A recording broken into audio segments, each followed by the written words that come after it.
Okay, so in previous lecture we have discussed a lot about molar concentration. ठीक है, so actually वो concentration पे कैसे affect होता है और उससे आपका जो आपकी जो कंडक्टिविटी है वो कैसे डिफरेंशियली हम बता सकते हैं. सो इन शॉर्ट वो कंसेप्ट क्या है कि अगर आप लोगों को इलेक्ट्रोलाइट सॉल्यूशन की कंडक्टिविटी स्टडी करनी है तो आपको कॉन्सेंट्रेशन का जो पूरा स्टडी है वो कैसे करना पड़ेगा, ये हमने डिस्कस किया है. और इस पर हम लोगों ने वो जो लॉ है वो भी उसके बारे में बात की है. So now if you have two concepts, okay, so one is what, one is molar conductivity. ठीक है, molar conductivity and another is, ये सब किस में चल रहा है, मीडियम क्या है, इलेक्ट्रोलाइट सॉल्यूशन है. सो इलेक्ट्रोलाइट सॉल्यूशन की जो बेसिक प्रॉपर्टी होती है जिसके बारे में मतलब वो है तो इलेक्ट्रोलाइट है ऐसा हम बोलते हैं, that is what, that is nothing but dissociation. Okay, क्योंकि जब ये डिसोसिएशन कंप्लीट फॉर्मेट में होता है, कंप्लीट डिसोसिएशन जब होता है तब भी हम लोग बोलते हैं ना कि वो इलेक्ट्रोलाइट है. अगर उसमें डिसोसिएशन ये कम्प्लीटली नहीं हो सका तो हम उस सॉल्यूशन के जो आयन्स है उनको क्या बोलते हैं हम, नॉन इलेक्ट्रोलाइट्स. तो ये मोलर कंडक्टिविटी और डिसोसिएशन एक दूसरे से कैसे रिलेटेड है ये बताने के लिए यहाँ पे एक फैक्टर वहाँ पे है, क्या, alpha, that is degree of dissociation. पता है आपको ये, ठीक है. So to which extent dissociation is happening, dissociation is caused in the your solution. Okay, so ये बताने के लिए हमारे पास एक मेजर है, that is alpha. Alpha is nothing but degree of dissociation and that will be equal to lambda c upon lambda 0. इतना simple यहाँ पे इक्वेशन है, पर ये पेपर में आ सकता है. इतना सिंपल है, इसमें कुछ है क्या डिफिकल्ट, कुछ नहीं. ठीक है, सो लैम्बडा सी यहाँ पे क्या है, simply molar conductivity and lambda 0 यहाँ पे क्या है, molar conductivity at no concentration, मतलब 0 कॉन्सेंट्रेशन. अब यहाँ पे एक बात हमें समझनी है, that is lambda 0. Okay, 0 concentration हो नहीं सकता, राइट, क्योंकि रिएक्शन आपको करनी है, मतलब ये प्रैक्टिकली पॉसिबल नहीं है. रिएक्शन आपको करनी है तो कुछ तो उसमें डालना होगा, कुछ तो आपने डाला मतलब उसका कॉन्सेंट्रेशन होगा. तो 0 कॉन्सेंट्रेशन ये प्रैक्टिकली पॉसिबल नहीं है. बट थियोरेटिकली कैसे करते हैं हम लोग ये, क्योंकि अगर सर्टेन कॉन्सेंट्रेशन पे कंडक्टिविटी अगर इतनी है और आपके पास एक अच्छा वाला रिलेशन है जैसे कोलरॉश लॉ था, ओके, सो ये आपके पास है, तो आप थियोरेटिकली डिटरमाइन कर सकते हो कि ये वैल्यू अगर मैं 0 करती हूँ कॉन्सेंट्रेशन की तो मेरी कंडक्टिविटी कैसे अफेक्ट होगी. समझ में आया. सो प्रैक्टिकली ऐसा इमेजिन मत करो क्या कि यहाँ पे चलो कुछ भी कॉन्सेंट्रेशन नहीं, ऐसा हो ही नहीं सकता ना. रिएक्शन हो रही है, रिएक्शन में आपने लिक्विड भरे हैं, आपने रिएक्टेंट्स भरे हैं, तो उनका कुछ तो कॉन्सेंट्रेशन होगा ही. तो ये प्रैक्टिकली पॉसिबल नहीं है. But to know the exact pattern of this conductivity we have to consider 0 concentration and that is nothing but your lambda 0. so ये 0 concentration जो है यहाँ पे जो उसकी कंडक्टिविटी होगी वो कंडक्टिविटी और आपकी जो मोलर कंडक्टिविटी है उसका प्रोपोर्शन मतलब आपका अल्फा होता है, डिग्री ऑफ डिसोसिएशन.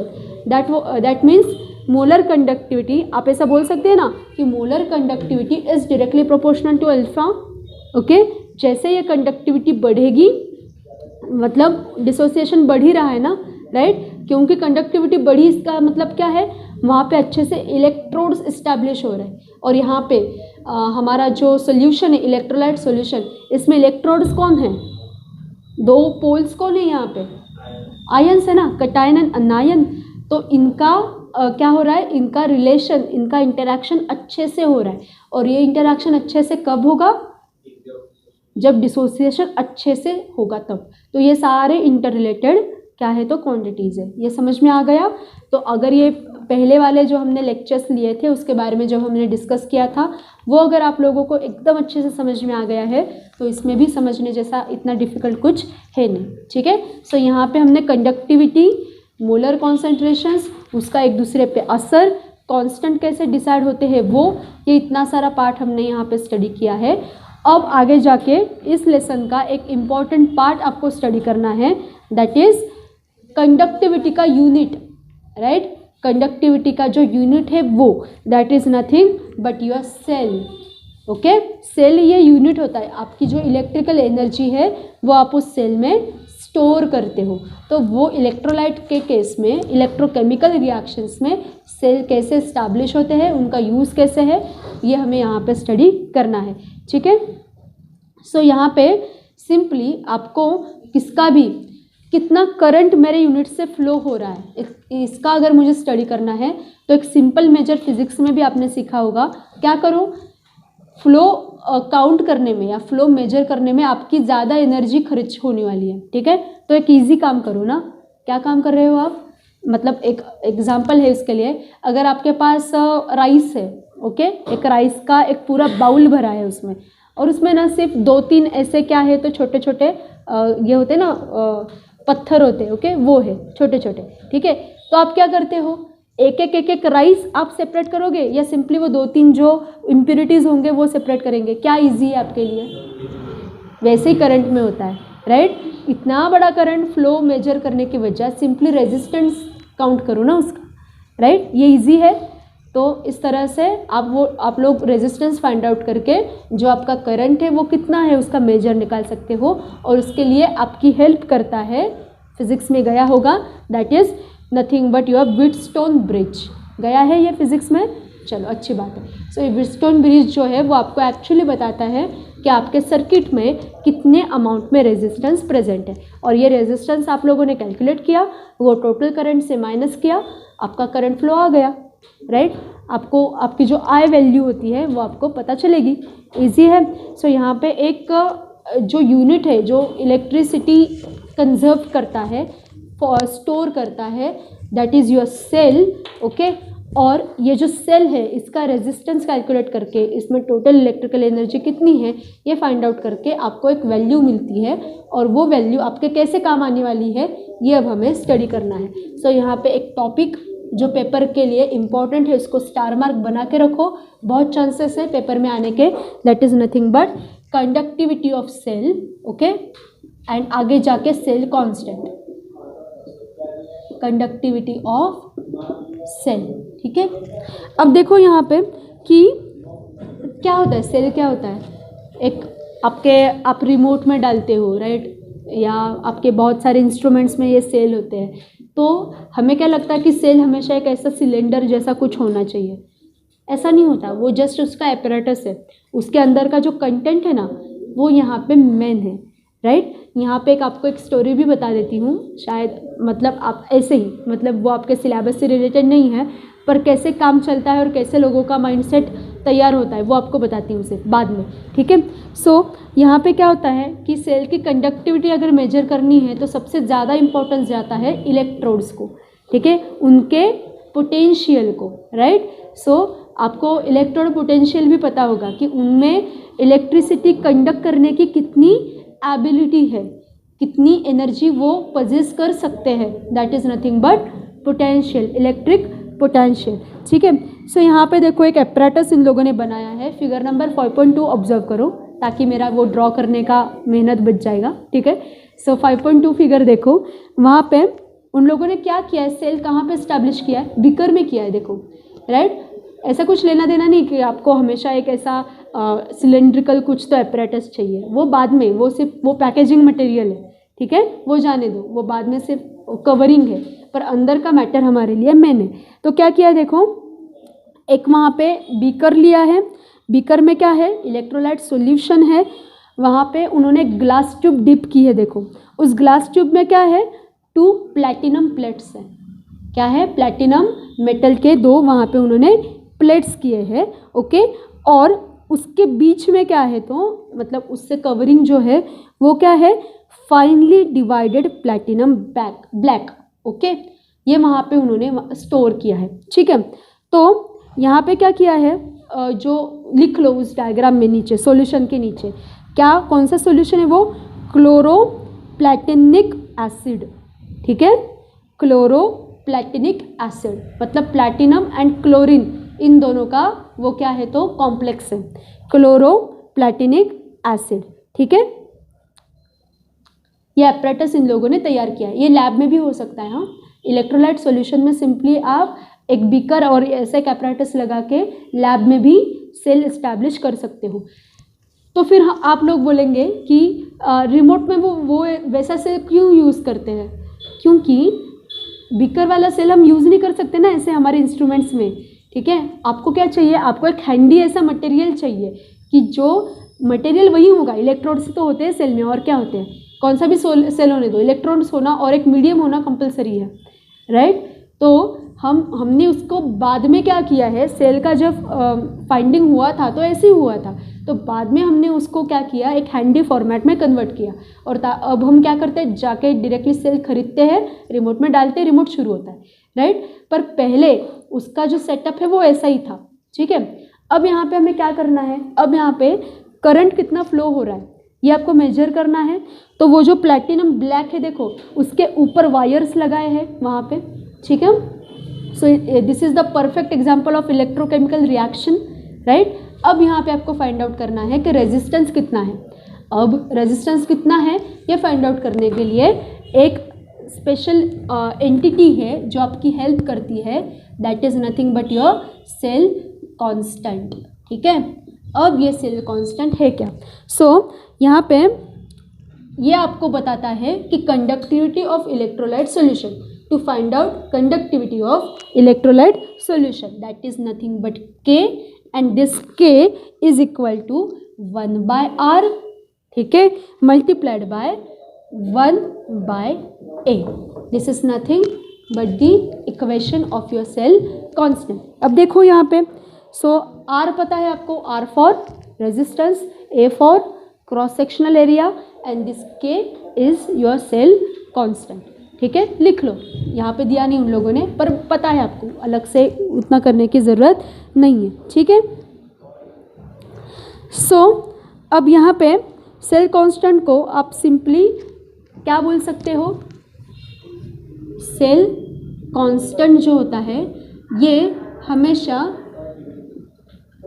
रेसिप्रोकल होता है एरिया का, मतलब इन्वर्सली प्रोपोर्शनल होता है, मतलब जितना एरिया कम होगा उतना आपका सेल कांस्टेंट बढ़ने वाला है। ओके, और सेल कांस्टेंट कम है तो इसका मतलब एरिया बहुत ही बढ़ चुका है। ठीक है, ये उसका सिंपल रिलेशन होता है। ठीक है, और अब यहाँ पे आपका ये K सेल कांस्टेंट वाला K नहीं है, हाँ ठीक है, ये वाला सेल कांस्टेंट है अपना, और यहाँ पे ये K मतलब आपके जो पहले कॉन्सेंट्रेशन वाला जो K था उसका जो कांस्टेंट था, इसका और सेल कांस्टेंट का अगर आपको रिलेशन लगाना है तो आप बोल सकते हो सेल मतलब ये जो K है ये डायरेक्टली प्रोपोर्शनल होता है किसे, सेल कांस्टेंट को, और इन्वर्सली प्रोपोर्शनल होता है किसको, R को, रेजिस्टेंस को। ठीक है, इन्वर्सली प्रोपोर्शनल होता है रेजिस्टेंस को, तो ये इसके बीच का क्या है तो रिलेशन है, राइट।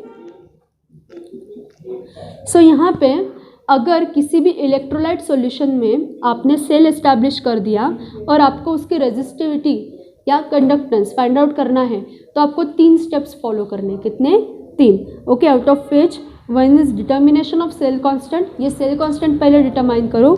ठीक है, फिर कंडक्टिविटी डिटरमाइन करो सॉल्यूशन की, इलेक्ट्रोलाइट सॉल्यूशन की दूसरी तरफ क्या करो, कंडक्टिविटी फाइंड आउट करो। ठीक है, और तीसरी है कि मोलर कंडक्टिविटी कैलकुलेट करो, आ जाएगा। ठीक है, तो अगर इस पे आपको क्वेश्चन आया, किस पे, एक्सप्लेन सेल कांस्टेंट, ऐसा अगर पेपर में क्वेश्चन आया तो क्या करना है, उसमें सिंपली उसमें बताओ पहले कि इलेक्ट्रोलाइटिक सेल कैसे इस्टेब्लिश होता है, उसकी कंडक्टिविटी फाइंड आउट करना कितना इंपॉर्टेंट है, उसके लिए एक कांस्टेंट हमारी हेल्प करता है and that is nothing but cell constant. Then this cell constant is related to the reaction constant. ठीक है, मतलब कॉन्सेंट्रेशन जब हम फाइंड आउट करते हैं उसका वाला जो K इक्विलिब्रियम कांस्टेंट है उससे वो रिलेटेड है, and that relation is this. किया इतना, then so application of cell constant ऐसे टाइटल बनाओ। ठीक है, और उसके बाद में पेपर में बता रही हूँ, एप्लीकेशन ऑफ सेल कांस्टेंट ऐसा टाइटल बनाओ एंड लिखो उसमें कि if we want to find out the conductivity of electrolytic cell then we have to follow 3 steps, namely 1 determination of cell constant, then determination of conductivity of given solution and then determination of molar concentration. हो गया. इसमें cell constant का application भी हम explain कर देंगे, right? इस तरह से आपका आंसर बनाओ. साइंस के लोग हो, पैसेजेस मत लिखो, ठीक है? टू द पॉइंट आंसर लिखो, टू द पॉइंट, ठीक है? आप कितना पेजेस भरते हो इस पर आपके मार्क्स डिसाइडेड नहीं है, आप क्या लिखते हो उसके ऊपर है. इसका मतलब सिर्फ 2 लाइन लिख के मत आओ, ठीक है? पॉइंट्स ज़्यादा ही होते हैं, पेजेस अपने आप भरते हैं, पर पेजेस भरना एम मत रखो, टू द पॉइंट लिखो एकदम. ऐसा एग्जामिनर के सामने ना ऐसा पिक्चर क्लियर होना चाहिए कि आप किसी को कौन सा भी क्वेश्चन हो तो एग्जामिनर बोलना चाहिए अरे कितने ऐसा अच्छा लिखा है इसने. आपके माइंड में कंसेप्ट क्लियर है कि नहीं, ये एग्जामिनर को 2 सेकेंड में पता चलता है. ओके, एक्सपीरियंस्ड आदमी होता है यार, कितने साल वो काम कर रहा है, और आप अभी अभी आए हो 12th में. आप फूल नहीं बना सकते हो इसको, ठीक है? आप पानी भर सकते हो, मतलब पानी डाल सकते हो आपके आंसर में, कुछ भी लिख सकते हो, पर उसको 2 सेकंड में पता चलता है कि इस स्टूडेंट के माइंड में कंसेप्ट क्लियर है कि नहीं. इसलिए सच में कंसेप्ट क्लियर करवा लो और फिर लिखो और देखो वो कितने मार्क्स देता है आपको. फिर भर भर के मार्क्स देगा. और एक बात, 12th में 80% लोग जो होते हैं वो वेड़े होते हैं, ठीक है? सच में उनको पता नहीं होता आंसर कैसे लिखना है, कुछ भी लिख देते हैं और बस. तो एग्जामिनर पक चुका होता है पूरा, ठीक है? पेपर देख देख के इतने बेकार पेपर्स होते हैं लोगों के.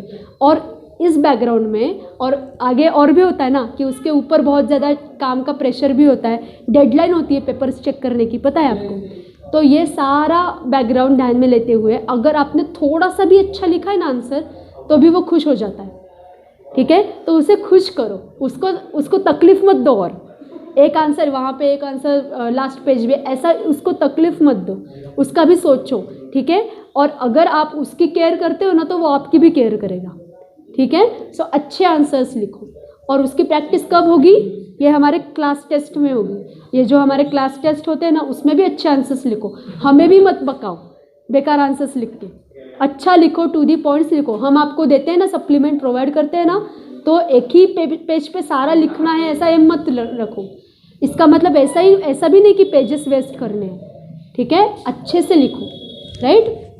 तो चलो, सेल कांस्टेंट का मैंने आपको बता दिया कि आंसर कैसे लिखना है. तो चलो 1 बाय 1 एक पॉइंट हम डिस्कस करते हैं. अभी यहाँ पे पहले क्या करना है, सेल कांस्टेंट डिटरमाइन करना है. अभी ये स्टेप माइंड में फिक्स करो, घर पे जाके फिर से करने की ज़रूरत नहीं पड़नी चाहिए, ठीक है? Determination of cell constant. So आपका जो इलेक्ट्रोलाइटिक सेल है उसका पहले सेल कांस्टेंट आप लोगों को क्या करना है, तो डिटरमाइन करना है. तो कैसे करते हैं?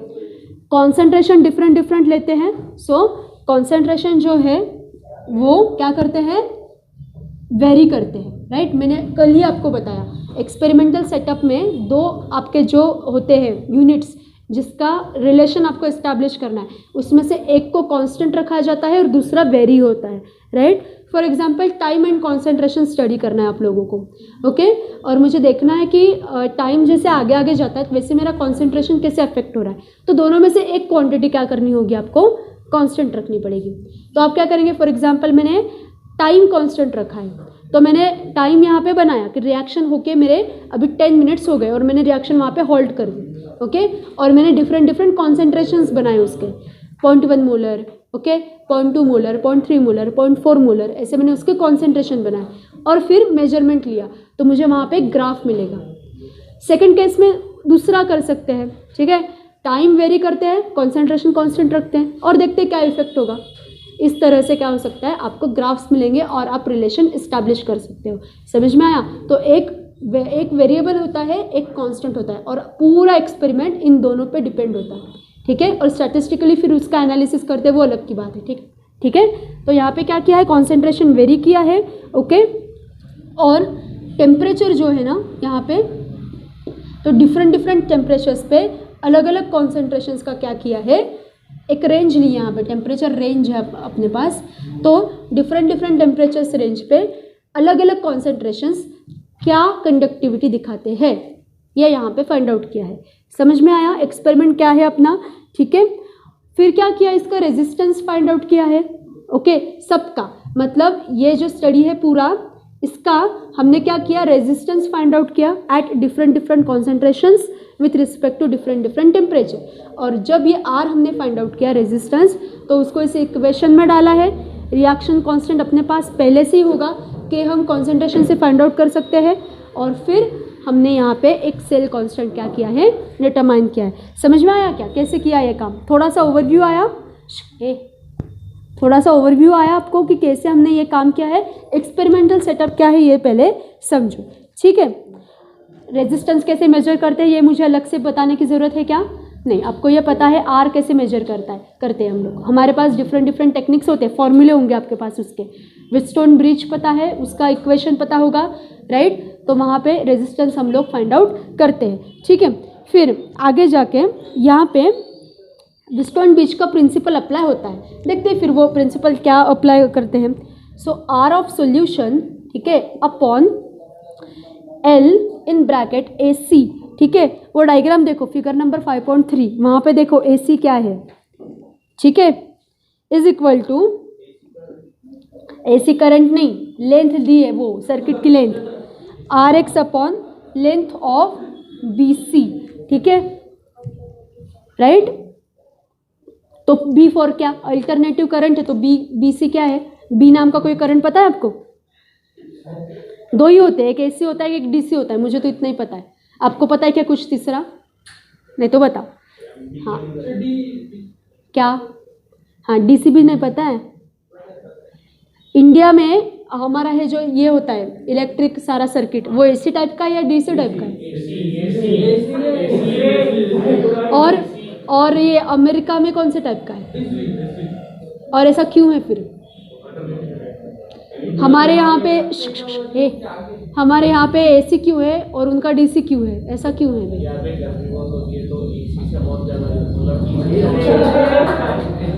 अच्छे से मुझे कल बताना, हाँ, कि क्या रीज़न है इंडिया में कौन से टाइप का सर्किट होता है, मतलब ये हमारे जो मीटर्स होते हैं उसमें, और ये अमेरिका में क्या होता है भाई। इसके ऊपर एक नेशनल ज्योग्राफिक की बहुत अच्छी डॉक्यूमेंट्री है कि डिफरेंट डिफरेंट एरिया में डिफरेंट डिफरेंट कंट्रीज़ में ये सर्किट लोग, मतलब ये जो सारा इलेक्ट्रिसिटी का नेटवर्क होता है वो कैसे इस्टेब्लिश होता है। जिनको आगे जाके फिजिक्स के उस ब्रांच में काम करना है वो लोग देखो वो डॉक्यूमेंट्री, ठीक है।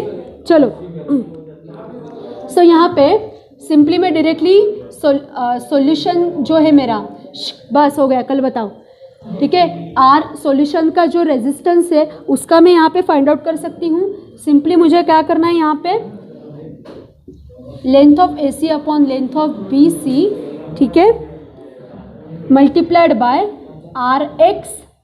अब मुझे यहाँ पे बताओ, ये व्हीटस्टोन प्रिंसिपल आप पहले पढ़ चुके हो, राइट? ऐसा मुझे लगता है, पढ़े हो ना? हाँ, तो सर ने सिखाया था, ध्यान नहीं दिया था, राइट। तो अब मुझे यहाँ पे जिन लोगों ने ध्यान दिया था, उन लोग जिन्होंने ध्यान नहीं दिया उनको बताओ कि ये R ऑफ सोल्यूशन और RX इसमें क्या डिफरेंस है? बताओ RX क्या होता है भाई?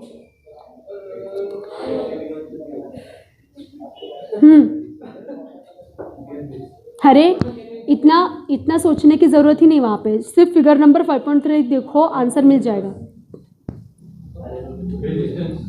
हाँ, resistance he R for resistance, पर सॉल्यूशन और ये X क्या है?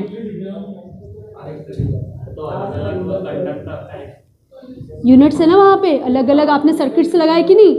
तो वो जो इंटरनल, मतलब जो आपने इलेक्ट्रिसिटी का यूनिट लगाया है उसका रेजिस्टेंस मतलब RX है, राइट। पर हम जो इलेक्ट्रोलिटिक सॉल्यूशन यहाँ पे तैयार कर रहे हैं कि नहीं, उस सॉल्यूशन में जो रेजिस्टेंस है that is R of solution. समझ में आया?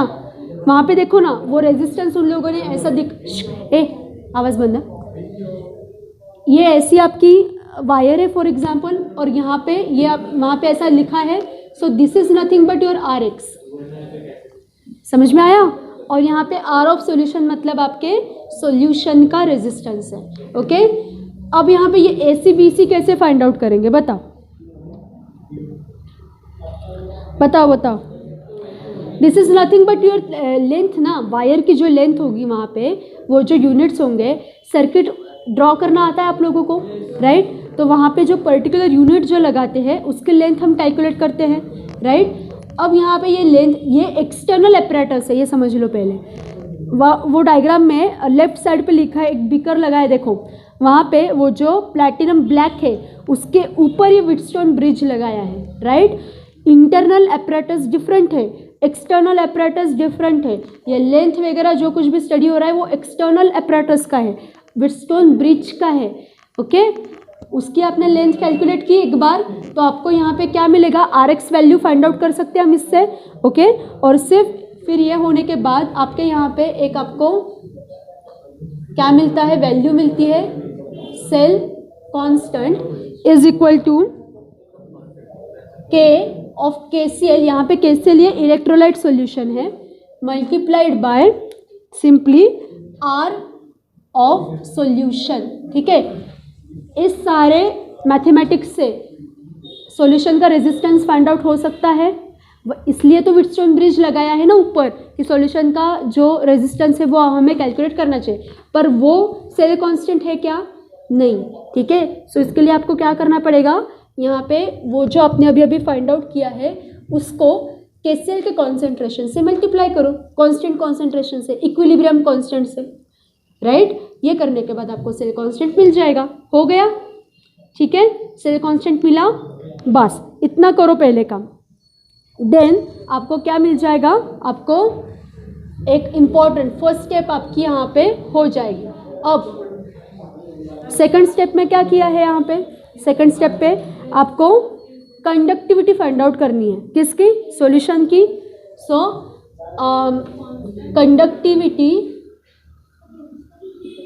कंडक्टिविटी ऑफ गिवन सॉल्यूशन, ये आप लोगों को फाइंड आउट करनी है, राइट। या फाइंड आउट कर सकते हैं, पहले 2 लेक्चर उसके लिए तो लिए हैं हम लोगों ने, कंडक्टिविटी कैसे फाइंड आउट करते हैं उसके लिए आपके पास सारा वो मैथमेटिकल टर्म्स है आपके पास, ठीक है। ये हो सकता है आराम से। तो यहाँ पे आप लोगों को क्या करना पड़ेगा कि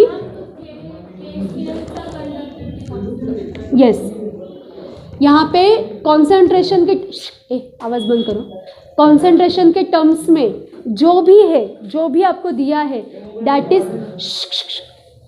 काय, कॉन्सेंट्रेशन के टर्म्स में आपको जो कुछ भी दिया है ना वो किसका है, इलेक्ट्रोलाइट सॉल्यूशन का है, और इलेक्ट्रोलाइट सॉल्यूशन यहाँ पे किसका है, KCl, ठीक है। इसलिए कॉन्सेंट्रेशन से रिलेटेड जो भी आपको दिखाई देगा that is related to KCl, ठीक है। अब यहाँ पे कंडक्टिविटी फाइंड आउट करना आपको पता है, आपने ये सारा काम किया है, तो ये सारा करते हुए आपको क्या करना है कि एक इक्वेशन यहाँ पे बन सकता है, देखो K इज इक्वल टू, ये अभी अभी हमने बनाया है, सेल कांस्टेंट अपॉन उसको जो भी रेजिस्टेंस है उसका, उस रेजिस्टेंस से डिवाइड करो, ठीक है, राइट। ऊपर का ही हमने उसको रीअरेंज किया है, इस तरह से आप लोगों को कंडक्टिविटी भी यहाँ पे मिल सकती है। And third simply molar concentration जो है, ओके, मोलर कॉन्सेंट्रेशन मतलब ही उसका कंडक्टिविटी, मतलब मोलर कंडक्टिविटी आप लोगों को फाइंड आउट करनी है, और वो कैसे करते हैं कल हमने देखा है, ठीक है। सो उसके लिए हमारे पास इक्वेशन है lambda is equal to 1000 K upon C आपके पास है, राइट, मोलर कंडक्टेंस, ठीक है। लैम्बडा यही आपका क्या है, मोलर कंडक्टेंस। लैम्बडा क्या होता है, लैम्बडा क्या है, लैम्बडा कौन सा कांस्टेंट है, देखो पेजेस पलटो, देखो क्या है लैम्बडा, लैम्बडा ही तो है ना मोलर कंडक्टिविटी, और उसके इंडिविजुअल यूनिट्स का जो कॉन्सेंट्रेशन है वो C, और सिंपली उसको 1000 से मल्टीप्लाई करके, ये जो K वैल्यू आप फाइंड आउट करने वाले हो उसको 1000 से वहाँ पे क्या करो, मल्टीप्लाई करो, राइट। और ये हो जाने के बाद आपके पास आपके इलेक्ट्रोलाइट सॉल्यूशन की, मतलब KCl जो आपने यूज़ किया है एज इलेक्ट्रोलाइट, उसकी आपके पास कंडक्टिविटी आ जाएगी, राइट, हो गया। तो सेल कांस्टेंट का यूज़ क्या था इसमें, जिसके बारे में हमने ये सारी बात की थी, तो सेल कांस्टेंट का इसमें यूज़ क्या है,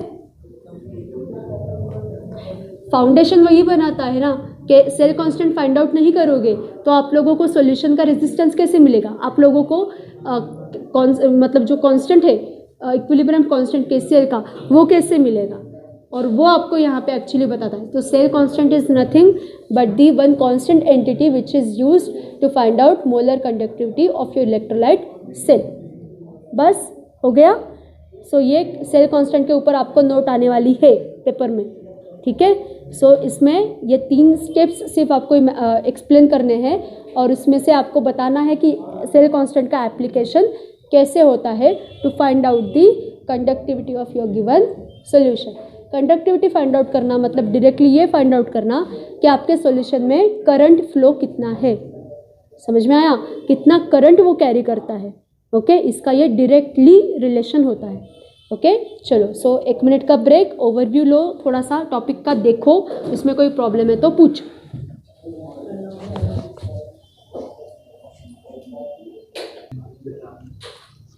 Okay, so now we are going to discuss types of electrochemical cells. So now our cell has been established. Okay, so हमारा सेल अभी बन चुका है, तो वो कौन से टाइप में लाई करता है। ओके, सो ये हमें यहाँ पे देखना है, राइट। तो अब यहाँ पे फर्स्ट टाइप जो है दैट इज इलेक्ट्रोलाइटिक सेल, ठीक है। एंड अनदर वन इज, आपको ये पता है आपके रिमोट के सेल वगैरह जो होते हैं या आपके जो यूज़ वाले वॉच के सेल होते हैं, ठीक है। सो वॉल क्लॉक वगैरह उसके, तो वो इस टाइप के होते हैं, that is voltaic cell. Okay, so one is electrochemical cell, electrolytic cell, and दूसरा जो है उसको एक तो वोल्टाइक सेल बोलते हैं, नहीं तो एक और एक नाम है उसको, दोनों नाम से ये पेपर में पूछा जा सकता है, दैट इज गैल्वेनिक सेल, ठीक है। गैल्वेनिक सेल, ये दोनों एक ही सेल के नाम है, स्ट्रक्चर सेम है, दोनों आदमी ने अलग अलग एफर्ट्स लिए हैं बट फाइनली एक ही फाइंडिंग था उनका, राइट। चलो, सो अब 1 बाय 1 आपको यहाँ पे लेना है। मेनली कैथोड क्या है और एनोड क्या है ये आइडेंटिफाई करो, ये टॉपिक आपका हो जाएगा, राइट। देखो फिर, सो यहाँ पे क्या होता है इलेक्ट्रोलाइटिक सेल में, सो बाय डिफ़ॉल्ट यहाँ पे इलेक्ट्रोलाइटिक सॉल्यूशन होगा कुछ तो। सो देखो इसमें क्या होता है कि ये नॉन स्पॉन्टेनियस रिएक्शन होती है, पॉइंट्स बताती हूँ चलो मैं आपको। सो ये नॉन स्पॉन्टेनियस रिएक्शन होती है, कौन सी, ये वाली इलेक्ट्रोलिसिस, ठीक है। इसमें क्या होता है फिर कि डायरेक्ट करंट पास किया जाता है सॉल्यूशन में, that means external electric field is applied, right. So क्या होता है डायरेक्टली करंट पास किया जाता है, और इसमें क्या होता है फिर ये सब सेल में होता है, electrical energy is converted into chemical energy, also chemical energy is converted into electrical energy, ठीक है। चलो, सो यहाँ पे क्या होता है, लिखो एनोड पॉजिटिव, ये सबसे इम्पॉर्टेंट डिफरेंस है। यहाँ पे आपका जो एनोड है that is positive and your cathode is negative. तो फिर आप मुझे कल बताएंगे, ओके, आप मुझे कल बताने वाले हैं कि पॉजिटिव एंड नेगेटिव डिसाइड कैसे करते हैं, ठीक है। हाउ कैन वी डिसाइड कि in electrolytic cell anode is positive, ये आप मुझे कल बताने वाले हो। तो फ्लो पे होता है वो, पर तो फिर अगर ऐसा डायरेक्टली क्यों नहीं बोला है कि जहाँ से इलेक्ट्रॉन फ्लो करते हैं तो उसके खुद के पास तो ज़्यादा इलेक्ट्रॉन्स होंगे, मतलब नेगेटिव चार्ज होगा, तो उसको खुद को ही एनोड बोल दो ना। ये हमेशा ऐसे चेंज क्यों होता है? ओके, जैसे अब आगे देखो ना, वोल्टाइक सेल में उल्टा होता है, ठीक है। एनोड ऐसा थोड़ी है ना, देखो ना, यहाँ पे एनोड नेगेटिव है, यहाँ पे एनोड पॉजिटिव है, ठीक है। यहाँ पे कैथोड यहाँ पे पॉजिटिव होता है, उल्टा है, देखो ऐसा क्यों है भाई, ऐसा क्यों किया जाता है, व्हाट इज़ द डिफरेंस? ऐसा थोड़ा सा सोचेंगे तो आपको समझ में आ जाएगा। और अगर पेपर में ये आपने लिखा ये डिफरेंस ऐसा और ये इसका रीज़न, तो आपको फुल मार्क्स मिलने वाले हैं, और ये आपकी टेक्स्ट बुक में गिवन नहीं है। पहली बात ये आपको थोड़ा सा सोचना पड़ेगा, मतलब दिया है थोड़ा सा, पर वो डायरेक्ट वर्ड्स में नहीं है, ठीक है।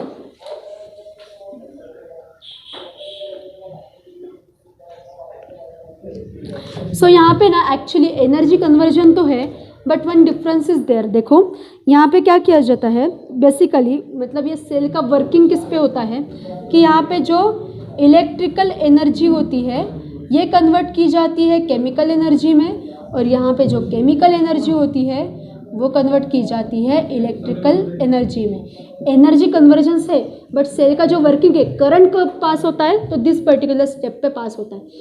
कन्वर्जेंस दोनों होते हैं, ऐसा नहीं है कि इलेक्ट्रोलाइटिक सेल में उल्टा काम नहीं होता, होता है, पर करंट पास का जो इलेक्ट्रिकल फ्लो का जो प्रिंसिपल है वो इस पे काम करता है, राइट? क्या बोलो? ठीक है। सो ये बेसिक दो टाइप से यहाँ पे डिफरेंस आपको बना के दिया है, किसका? इलेक्ट्रोलाइटिक सेल का और वोल्टाइक एंड गैल्वानिक सेल का। इतना भी लिखा तो भी चलेगा, ओके, सिर्फ वर्ड्स में अच्छे से उसको प्रेजेंट करो। ये मेन पॉइंट्स है जो आपको ध्यान में रखने हैं, ठीक है। सो यहाँ पे कैथोड पॉजिटिव, एनोड निगेटिव, यहाँ पे एग्जैक्टली उल्टा। किसी एक का ध्यान में रखो, दूसरा अपने आप याद आ जाएगा। तो चलो आपको यहाँ पे एक स्टोरी बताती हूँ, ठीक है। क्या हुआ था कि आपने कभी ये अल्केमिस्ट वगैरह बुक पढ़े क्या? पढ़े कुछ लोगों ने नहीं पढ़े। द अल्केमिस्ट नाम की एक बुक है, तो जिन्होंने ये पढ़ी है उनको थोड़ा सा ये अच्छे से समझ में आ जाएगा।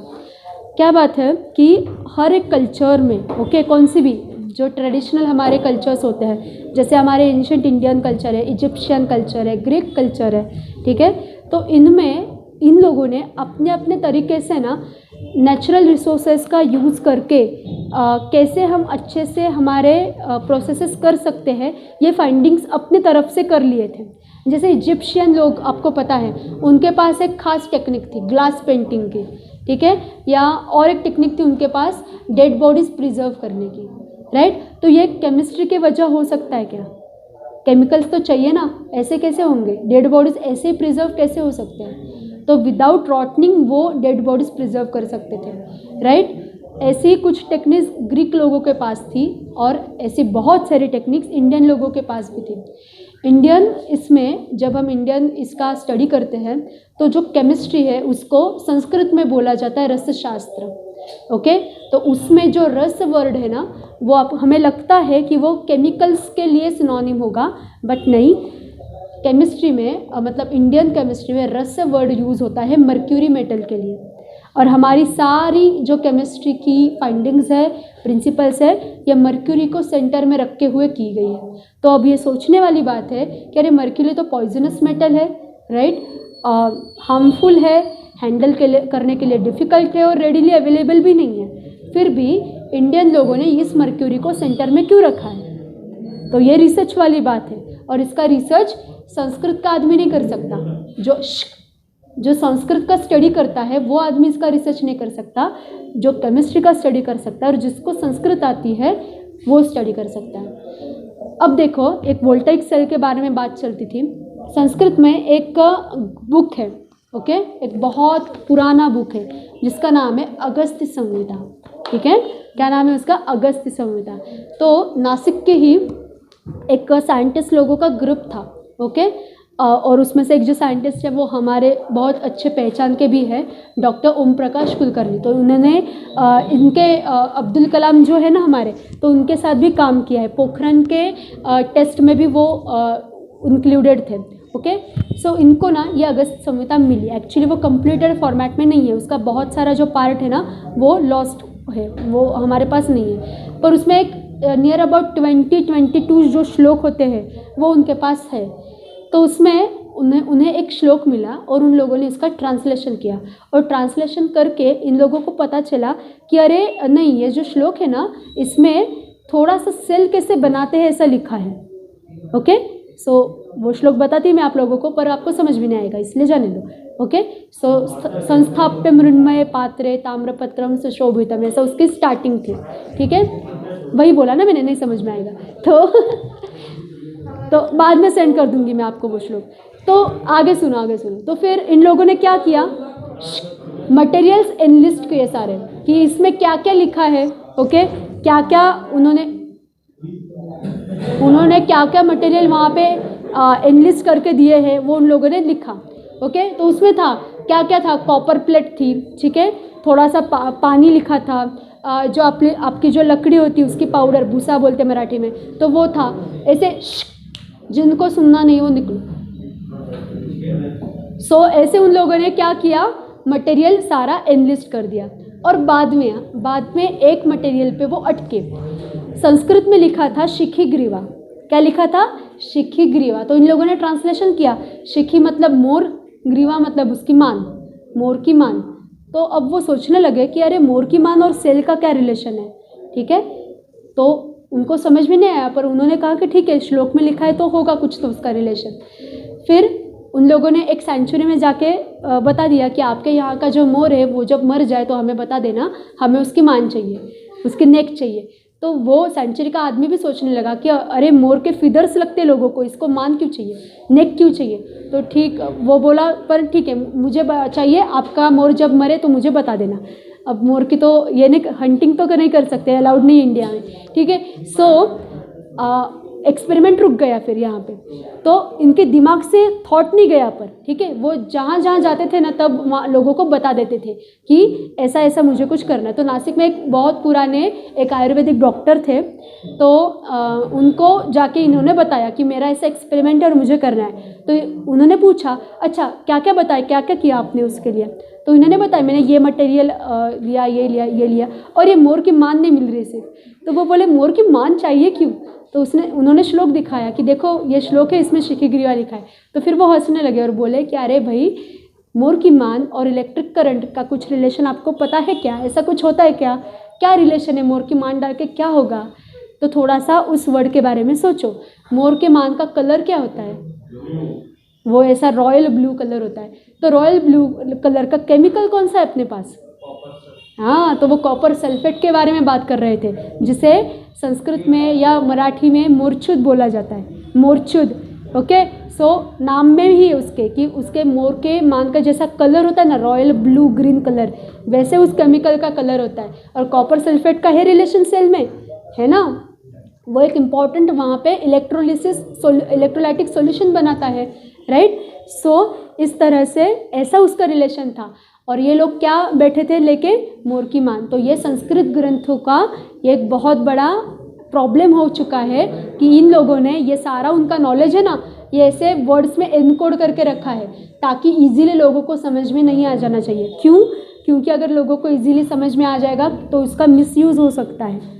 Okay, and this is the reason, this is the writing method कि अभी भी हमारे बहुत सारे जो बुक्स है ये लंदन में है, कुछ जर्मनी में है, ये चुराए गए हैं, पर फिर भी वो लोग up to certain extent, after certain extent इसका यूज़ नहीं कर सकते, क्योंकि ऐसा दिमाग चाहिए अपने पास कि अरे इस वर्ड का मतलब क्या है। और ये दिमाग सिर्फ संस्कृत का आदमी भी नहीं लगा सकता और सिर्फ साइंस का आदमी भी नहीं लगा सकता, ऐसा आदमी लगा सकता है जिसको दोनों आता है। इंटरडिसिप्लिनरी अप्रोच ऑफ रिसर्च इसे बोलते हैं। समझ में आया। सो इस तरह से ये सेल का जो पूरा स्टोरी था ये हमारे नासिक में हुआ है। डॉक्टर ओम प्रकाश कुलकर्णी नाम के जो साइंटिस्ट थे, इन्होंने ये सारा किया है। हाँ, टीम भी थी ना, पर फिर भी अंडरस्टैंडिंग डिफरेंट ही होता है ना दोनों का, क्योंकि दिमाग चलाना ये उसको ही पॉसिबल है कि जो दोनों कर सकता है। लैंग्वेज का आदमी, उसको सेल का स्ट्रक्चर ही नहीं पता तो वो क्या बताएगा, वो वही बताएगा ना, शिखी ग्रीवा मतलब मोर की मान। टीम ही थी, संस्कृत के आदमी नहीं बताया था उसे उनको, ठीक है, नहीं हुआ। पर वो आयुर्वेदिक लोग जो थे उनको पता होता है, उनको साइंटिफिक बैकग्राउंड भी होता है और संस्कृत का भी नॉलेज होता है, तो उन्होंने ही फाइंड आउट करके बताया ना कि वो कॉपर सल्फेट है।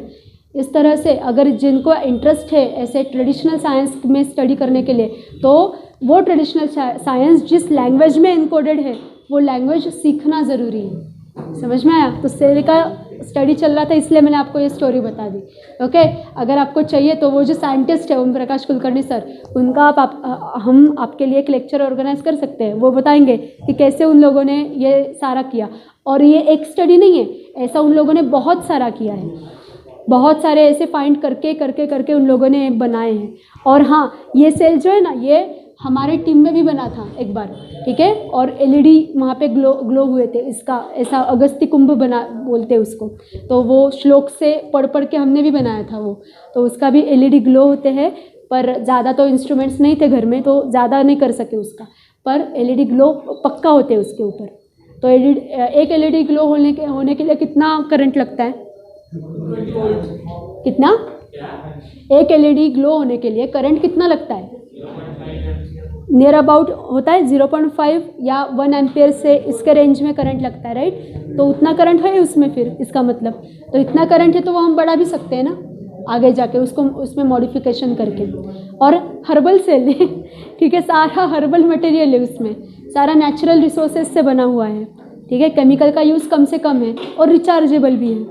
तो ऐसा कुछ करके आप इसका लोगों के यूज़ में आना चाहिए, इसका कुछ बना सकते हो, पेटेंट आ जाएगा आपके नाम पे, राइट। चलो बता दिया आपको, आगे जाके अगर पेटेंट मिला तो बताना मुझे, right. So these are the 2 types of electrochemical cell, one is electrolytic, another is voltaic cell, okay. So आगे जाके अब हमें इस पर स्टडी ऐसा करना है कि डिफरेंट हमें सिर्फ इलेक्ट्रोलाइटिक सेल के बारे में पढ़ना है, और आगे जाके हम जो आपका गैल्वेनिक और वोल्टाइक सेल है उसके बारे में पढ़ेंगे। इसमें 2 टॉपिक्स इंपॉर्टेंट है, एक तो है मोल्टन NaCl का इलेक्ट्रोलिसिस और दूसरा है एक्यूएस NaCl का इलेक्ट्रोलिसिस। इसमें क्वेश्चन में आपको डायग्राम ड्रॉ करना कंपलसरी है, ठीक है, इसमें डायग्राम आपको ड्रॉ करनी पड़ती है और रिएक्शन लिखनी पड़ती है, ठीक है। चलो this part we will discuss tomorrow, okay, we will stop here.